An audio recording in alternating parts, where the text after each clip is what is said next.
Sports parents, do you become a distraction on the sidelines for your athletes? I'm Dr. Patrick Cohn here with Georgia Miller. In this series, we're giving you tips to communicate better with your athlete and help with their mental toughness and their mental game. You're watching the Sports Psychology Podcast. The first things we do with our athletes here is really break down what are all of their distractions that take them out of the play and out of the moment. A big external one that we hear a lot of the times is parents yelling at them from the stands. If you tend to yell at your athlete in the stands, this can be a big distraction because now they're worrying about what you're saying to them and trying to correct it and implement it versus just reading and reacting to the play in front of them. They can also really worry about how you're feeling and how you're going to respond after the game. And another thing I want you to look for is how often is your athlete looking to you? Like in a tennis match, if your athlete is looking over after every point, they're somewhat insecure about how you're reacting. They want your reaction. Does mom and dad think that was a good point, a bad point? Are they upset with me? Are they happy with me? That's not a good sign in any sport that your athlete is looking over for confirmation about how well they're doing.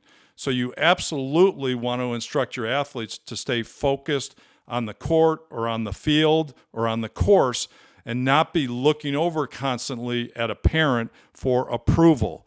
Not a good sign in our estimation.